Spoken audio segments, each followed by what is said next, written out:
ഇവരെ തന്നെ ഞാൻ ഏൽപ്പിക്കുകയാണ് കേട്ടോ ഈ ബിരിയാണി എടുത്തിട്ട്. ബിരിയാണിയുടെ മെയിൻ പേരെന്ന് പറയുമ്പോൾ രംബയുടെ പേരിലാണ് അത് മാർക്കറ്റ് ചെയ്യുന്നത് അല്ലേ?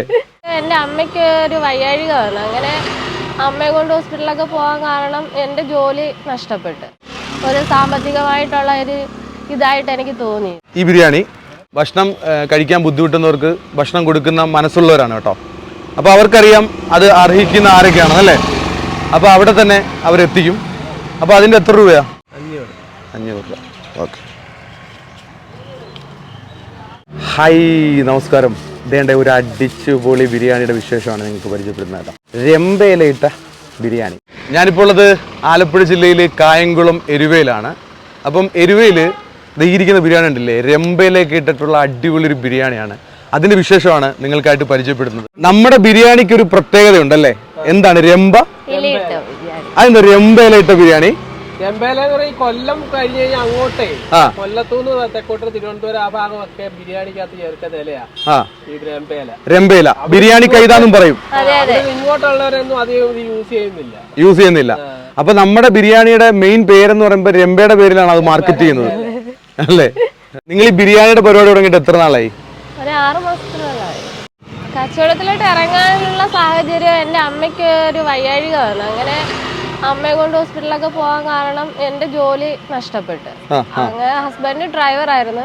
ഹസ്ബൻഡിനും അങ്ങനെ ജോലിക്കൊന്നും പോകാനുള്ള ഒരവസ്ഥ വന്നില്ല. അമ്മയെ കൊണ്ട് പോകാൻ ഇടയ്ക്ക് ഒന്നിരാടം പോകേണ്ടി വന്നായിരുന്നു. അങ്ങനെ ഞങ്ങളങ്ങ് എൻ്റെ വീട്ടിലായിരുന്നു, ഓച്ചിറയിലായിരുന്നു താമസം. അവിടുന്ന് ഞങ്ങളിങ്ങനെ ഇവിടോട്ട് എരുവയിലോട്ട് താമസത്തിന് വന്നപ്പോൾ ഇവിടുത്തെ അമ്മയാ പറഞ്ഞത്, മോളെ അങ്ങനെ ചുമ്മാതിരിക്കണ്ട, ജോലിക്ക് പോകാതിരുന്നപ്പോൾ എനിക്ക് മാനസികമായിട്ടൊരു ഇതായിപ്പോൾ അമ്മ പറഞ്ഞെന്ന് ഇങ്ങനെ ബിരിയാണി കച്ചവടം നടത്താൻ അമ്മയും കൂടെ വന്നിരിക്കുക റോഡില് എന്നും പറഞ്ഞ് അങ്ങനെ തുടങ്ങിയതാ. അപ്പൊ അതൊരു എനിക്കൊരു വലിയ സഹായമായിട്ട് തന്നെ ഇതായിരുന്നു. അമ്മയെ കൊണ്ട് ആശുപത്രി പോകാനുള്ള ഒരു സാമ്പത്തികമായിട്ടുള്ള ഒരു ഇതായിട്ട് എനിക്ക് തോന്നിയത്. ചേട്ടൻ എന്താണ് ജോലി? എന്താണ്?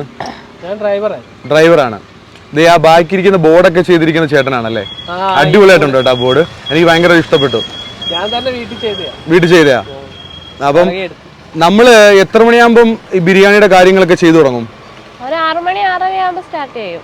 6 മണി 6:30 ആകുമ്പോൾ സ്റ്റാർട്ട് ചെയ്യും. എത്ര മണിയാകുമ്പം ഇവിടെ കൊണ്ടുവരും? നമ്മൾ ചെയ്യുന്നത് ചിക്കൻ ബിരിയാണി മാത്രമാണ്. ഓക്കെ. നമ്മുടെ ചിക്കൻ ബിരിയാണിക്ക് 100 രൂപയാണ്. വീട്ടിൽ ഇത് ചെയ്യാൻ സഹായിക്കാൻ ആരെങ്കിലും ഒക്കെ ഉണ്ടോ?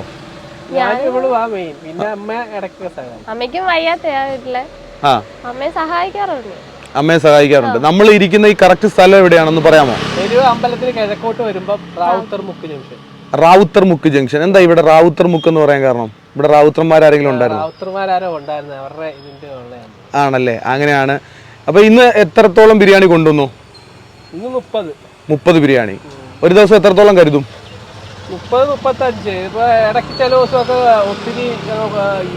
ഒത്തിരി നഷ്ടം വരാറുണ്ട്. കായംകുളത്ത് വയ്യാതിരിക്കുന്ന ആൾക്കാരുണ്ടല്ലോ, കളത്തിനൊക്കെ ഇരിക്കുന്നത്, അവർക്ക് ഞങ്ങളുടെ മിക്കവാറും ഞങ്ങളെ പ്രതീക്ഷിച്ചിരിക്കുന്ന ആൾക്കാരുണ്ട്. അങ്ങനെ കൊടുക്കുന്നുണ്ടല്ലേ? ഒരുപാട് സന്തോഷം. അങ്ങനെയുള്ള കാര്യങ്ങൾ ചെയ്യട്ടെ. ഭാവിയിൽ ഒരു അങ്ങനെ കൊടുക്കും. വലിയൊരു സംരംഭമായിട്ട് മോളാണ് ഏറ്റവും കൂടുതൽ അവർക്ക് കൊടുക്കാനുള്ള പ്രചോദനം. ഞങ്ങൾ അവളെ കൊണ്ട് പോയില്ലെങ്കിൽ അവര് ചോദിക്കും, എന്ത് കുഞ്ഞെന്തേ ഞങ്ങളെ കൊണ്ടുപോകുന്നില്ലയോ. അപ്പൊ രണ്ടുപേർക്കും അങ്ങനെയുള്ള ഒരു മനസ്സുകൂടിയുള്ള ആൾക്കാരാണ് കേട്ടോ. അപ്പൊ ഒരുപാട് സന്തോഷം. അമ്മയ്ക്ക് എന്താണ്? ബ്ലഡ് ക്യാൻസർ ആണ്. പിന്നെ വാൽവിന് പ്രോബ്ലം ഉണ്ട്. ശ്രീചിത്രയിലും കാണിച്ചപ്പോഴാണ് ഈ ബ്ലഡ് ക്യാൻസർ ആണെന്നുള്ള ഇത് അറിയുന്നത്. അതിന് വാൽവിന്റെ ഓപ്പറേഷൻ വേണമെന്നാണ് പറയുന്നത്. അപ്പൊ അങ്ങനെയൊക്കെയുള്ള ഒരു സാഹചര്യത്തിലാണ് ശരിക്കും നമ്മൾ ഈ ഒരു സംരംഭത്തിലേക്ക് ഇറങ്ങിയതല്ലേ? ഇല മാറ്റി ഇല്ലെങ്കിൽ സീക്രട്ട് അറിയും. അത് കൊള്ളാമല്ലോ, അത് ഐഡിയ ആണ്. അപ്പൊ ഇതാണ് 2 പീസ് ചിക്കനും മുട്ടയുണ്ട്. അപ്പൊ ഞാൻ ഇവരുടെ നിന്ന് കുറച്ച് ബിരിയാണി വാങ്ങിക്കാം കേട്ടോ.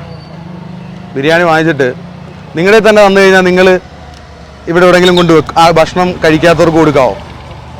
ഞാൻ കുറച്ച് ബിരിയാണി ഇങ്ങോട്ട് മാറ്റി വെക്കട്ടെ. ഇവരെ തന്നെ ഞാൻ ഏൽപ്പിക്കുകയാണ് കേട്ടോ ഈ ബിരിയാണി എടുത്തിട്ട്. ഈ ബിരിയാണി ഇവർ കൊടുക്കാൻ നല്ല മനസ്സുള്ള ആൾക്കാരാണെന്ന് പറഞ്ഞു. ഭക്ഷണം കഴിക്കാൻ ബുദ്ധിമുട്ടുന്നവർക്ക് ഭക്ഷണം കൊടുക്കുന്ന മനസ്സുള്ളവരാണ് കേട്ടോ.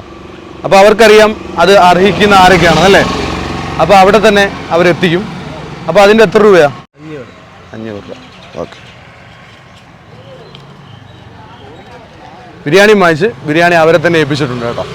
അപ്പം ഇവരുടെ കച്ചവടത്തെ മാക്സിമം എല്ലാവരും ഒന്ന് സപ്പോർട്ട് കൊടുക്കുക. ഈ സ്ഥലം എന്ന് പറയുന്നത് ആലപ്പുഴ ജില്ലയിൽ കായംകുളം എരുവ ഈ സ്ഥലം എന്ന് പറയുമ്പോൾ റാവുത്തർ ജംഗ്ഷൻ എന്നാണ് അല്ലേ? റാവുത്തർ ജംഗ്ഷൻ എല്ലാ ദിവസവും ഇവിടെ ബിരിയാണി ആയിട്ടുണ്ടാവും. എല്ലാവരും ഒരു സപ്പോർട്ട് ഉണ്ടാവും.